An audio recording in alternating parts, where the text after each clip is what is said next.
فصل چہارم، نفاق کی پہچان۔ نفاق کیا ہے؟ لغت کے اعتبار سے لفظ نفاق فعل نافق کا اسم ایک مصدر ہے۔ کہا جاتا ہے نافق ینافق نفاقا و منافقہ۔ یہ لفظ النافقہ سے ماخوذ ہے جو گوہ کے بل کے خفیہ منہ کو کہتے ہیں، کیونکہ گوہ کے بارے میں مشہور ہے کہ جب اسے بل کے ایک منہ سے تلاش کیا جاتا ہے تو وہ دوسرے منہ سے نکل جاتی ہے۔ یہ بھی کہا گیا ہے کہ وہ لفظ نفق سے ماخوذ ہے جو ان بلوں کو کہتے ہیں جن میں گوہ چھپی رہتی ہے۔ شرعی اصطلاح میں نفاق کے معنی ہے اسلام و خیر کا اظہار کرنا اور کفر و شر کو اندر چھپائے رکھنا۔ اسے نفاق اس لیے کہا گیا کہ منافق ایک دروازہ سے شریعت میں داخل ہوتا ہے تو دوسرے سے نکل جاتا ہے۔ اسی لیے اللہ تعالیٰ کی طرف سے تنبیہ فرمائی گئی۔ ارشاد باری تعالیٰ ہے ان المنافقین هم الفاسقون، بے شک منافق نافرمان ہے۔ سورہ توبہ آیت نمبر 67۔ فاسقوں سے مراد وہ لوگ ہیں جو دائرہ شریعت سے نکلے ہوئے ہیں۔ اسی طرح اللہ تعالیٰ نے منافقوں کو کافروں سے بھی برا قرار دیا ہے۔ آیت کریمہ ہے ان المنافقین فی الدرک الاسفل من النار۔ کوئی شک نہیں کہ منافق لوگ دوزخ کے سب سے نچلے درجے میں ہوں گے۔ سورۃ النساء آیت نمبر 145۔ مزید ارشاد ہے ان المنافقین یخادعون اللہ وهو خادعهم۔ بے شک منافق ان چالوں سے اپنے نزدیک اللہ کو دھوکہ دیتے ہیں، یہ اسے کیا دھوکہ دیں گے، وہ انہی کو دھوکے میں ڈالنے والا ہے۔ سورۃ النساء آیت نمبر 142۔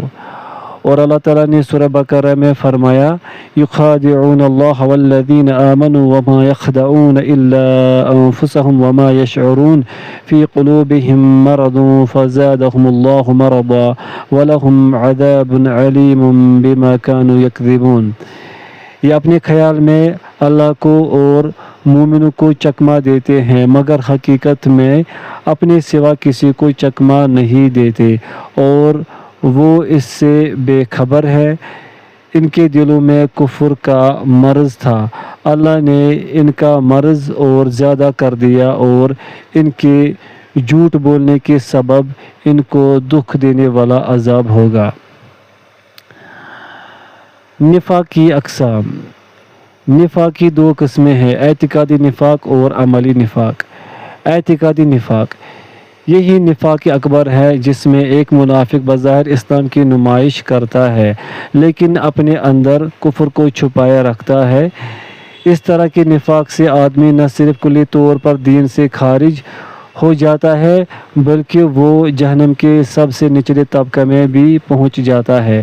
اللہ تعالیٰ نے تمام برے اوصاف سے انہیں متصف کیا ہے، کبھی کافر کہا، کبھی بے ایمان کہا، کبھی دین اور کبھی دینداروں کے ساتھ مذاق اڑانے والے سے تعبیر کیا۔ ان کی بری صفات بیان کرتے وقت کہا گیا کہ یہ ہمتاً دشمنان دین اسلام کی طرف جھکے رہتے ہیں، اس لیے کہ ان کی اسلام دشمنی بھی ان دشمنوں سے کم نہیں ہوتی۔ منافقین ہر زمانے میں پائے جاتے ہیں، خاص طور پر ایسے زمانے میں جب اسلام کی قوت و شوکت بہت زیادہ بڑھ جاتی ہے، چونکہ یہ ظاہری طور پر اس کا مقابلہ نہیں کر سکتے، لہٰذا یہ اس کا اظہار کرتے ہیں کہ ہم بھی اس میں داخل ہیں تاکہ اندر رہ کر اسلام اور اہل اسلام کے خلاف سازش کی جا سکے، تاکہ مسلمانوں سے مل کر رہنے کا موقع ملے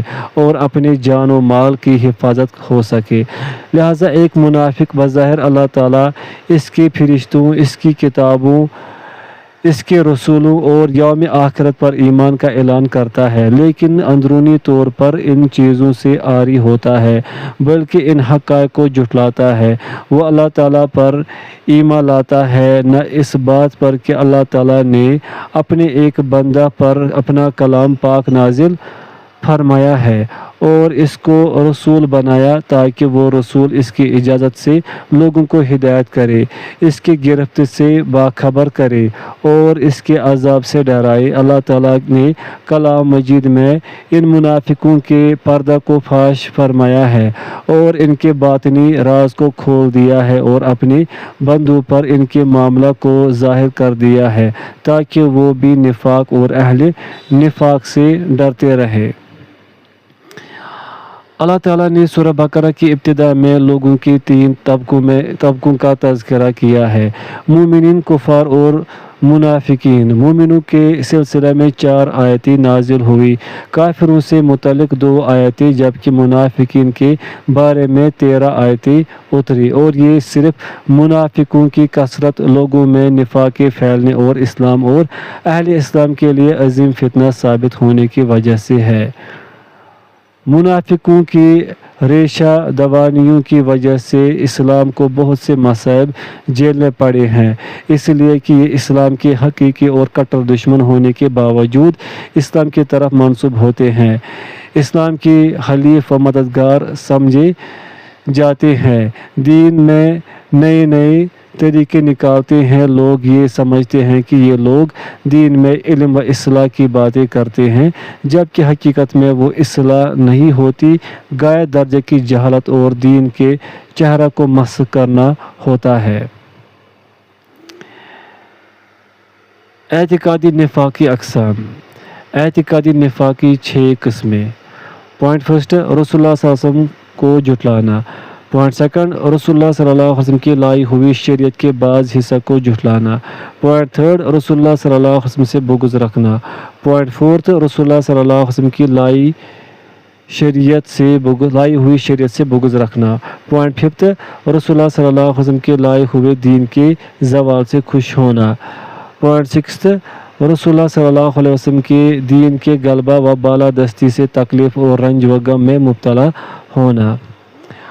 عملی نفاق، اس سے مراد دل میں ایمان کے ساتھ ساتھ منافقوں کے اعمال میں سے کچھ کا ارتکاب کرنا ہے۔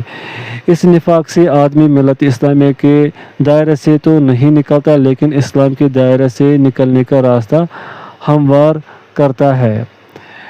ایسے شخص میں ایمان و نفاق دونوں ہوتے ہیں۔ جب نفاق کا پلڑا باری ہوتا ہے تو وہ خالص منافق ہو جاتا ہے۔ اس کی دلیل رسول اللہ صلی اللہ علیہ وسلم کا یہ فرمان ہے: اربع من کن فیہ کان منافقا خالصا ومن کانت فیہ خصلۃ منہن کانت فیہ خصلۃ من النفاق حتی یدعها اذا اؤتمن خان وَإِذَا حَدَّثَ كَذِبَ وَإِذَا عَاهَدَ غَدَرَ وَإِذَا خَاصَمَ فَجَرَ۔ 4 چیزیں ایسی ہیں کہ وہ جس کے اندر ہوں گی وہ خالص منافق ہوگا، اور جس کے اندر ان میں سے ایک ہوگی اس میں نفاق کی ایک خصلت ہوگی، یہاں تک کہ وہ اسے چھوڑ دے۔ جب امانت سونپی جائے تو خیانت کرے، اور جب بات کرے تو جھوٹ بولے، اور جب عہد کرے تو بدعہدی کرے، اور جب جھگڑا کرے تو گالی گلوچ پر اتر آئے۔ لہذا جس شخص میں یہ 4 خصلتیں جمع ہو جائے اس کے اندر ساری برائیاں جمع ہو جاتی ہیں، اور اس کے اندر منافقین کی ساری صفات اکٹھی ہو جاتی ہیں، اور جس کے اندر ان میں سے ایک ہو اس کے اندر نفاق کی ایک عادت ہوتی ہے۔ ایسا بھی ہوتا ہے کہ کسی کے اندر کچھ اچھی خصلتیں ہوتی ہیں اور کچھ بری خصلتیں، کچھ ایمانی خصلتیں ہوتی ہیں اور کچھ کفر و نفاقی خصلتیں، اور وہ اپنے اچھے برے عمل کے اعتبار سے ثواب و عقاب کا مستحق ہوتا ہے۔ نفاق عملی میں جماعت کے ساتھ نماز میں سستی بھی داخل ہے، اس لیے کہ یہ منافقین کی صفات میں سے ہے۔ نفاق بہت بری اور خطرناک چیز ہے، یہی وجہ تھی کہ صحابہ کرام رضی اللہ عنہم نفاق سے بہت زیادہ ڈرتے رہتے تھے۔ حضرت ابن ابی ملیکہ کا کہنا ہے کہ میں نے 30 صحابہ کرام رضی اللہ عنہم کو دیکھا ہے اور سب کو اپنے بارے میں نفاق سے ڈرتے ہوئے پایا ہے۔ نفاق اکبر اور نفاق اصغر میں فرق۔ پوائنٹ فرسٹ، نفاق اکبر ایک مسلمان کو دائرہ اسلام سے باہر کر دیتا ہے، جبکہ نفاق اصغر کسی مسلمان کو دائرہ اسلام سے باہر نہیں کرتا۔ پوائنٹ سیکنڈ، نفاق اکبر میں اعتقاد کے اندر ظاہر و باطن میں اختلاف ہوتا ہے، اور نفاق اصغر میں عقیدہ و اعتقاد کے بجائے اعمال کے اندر ظاہر و باطن میں اختلاف ہوتا ہے۔ پوائنٹ تھرڈ، نفاق اکبر کسی مومن سے صادر نہیں ہو سکتا، لیکن نفاق اصغر بندہ مومن سے صادر ہو سکتا ہے۔ پوائنٹ فورتھ، صاحب نفاق اکبر عموماً توبہ نہیں کر پاتا، اور اگر توبہ کر بھی لے تو اللہ تعالیٰ کے نزدیک اس کی قبولیت کے سلسلے میں اختلاف ہے، جبکہ صاحب نفاق اصغر کو عموماً توبہ کی توفیق مل جاتی ہے اور اللہ تعالیٰ اس کی توبہ قبول بھی کر لیتا ہے۔ شیخ الاسلام ابن تیمیہ رحمہ اللہ فرماتے ہیں، اکثر و بیشتر ہوتا ہے کہ ایک مومن بندہ نفاق کے کسی جز میں مبتلا ہو جاتا ہے، پھر اللہ تعالیٰ اس کی توبہ قبول کر لیتا ہے۔ کبھی اس کے دل میں ایسی چیز آ جاتی ہے جس سے نفاق لازم آتا ہے، لیکن اللہ تعالیٰ اس چیز کو اس کے دل سے زائل فرما دیتا ہے۔ مومن بندہ کو کبھی شیطان کے وساوس اور کبھی کفر کے وساوس سے پالا پڑتا ہے، جس سے اس کے دل میں گھٹن پیدا ہوتی ہے، جیسے صحابہ کرام رضی اللہ عنہم نے کہا تھا کہ اے اللہ کے رسول، ہم میں سے بعض اپنے دل میں ایسی چیز محسوس کرتے ہیں کہ اس کے بیان کرنے سے ہم آسمان سے زمین پر گر کر مر جانے کو ترجیح دیتے ہیں۔ یہ سن کر آپ صلی اللہ علیہ وسلم نے فرمایا، یہ ایمان کی کھلی ہوئی نشانی ہے۔ ایک اور روایت کے الفاظ ہے، وہ اپنے دل کی بات کو زبان سے بولنا بہت ہی عظیم و خطرناک سمجھتے ہیں۔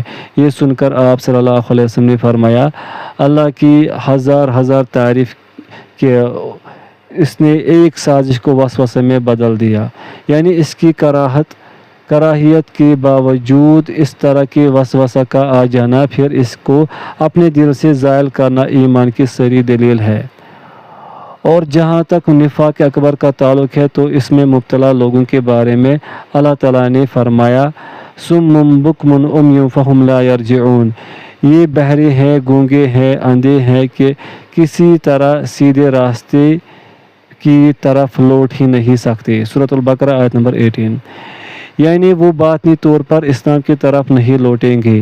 ایسے لوگوں کے بارے میں اللہ تعالیٰ کا ارشاد ہے، اولا یرون انہم یفتنون فی کل عام مرۃ او مرتین ثم لا یتوبون ولا ہم یذکرون، کیا یہ دیکھتے نہیں کہ یہ ہر سال ایک یا دو بار مصیبت میں پھنسا دیے جاتے ہیں، پھر بھی توبہ نہیں کرتے اور نہ نصیحت پکڑتے ہیں۔ سورۃ التوبہ آیت نمبر 126۔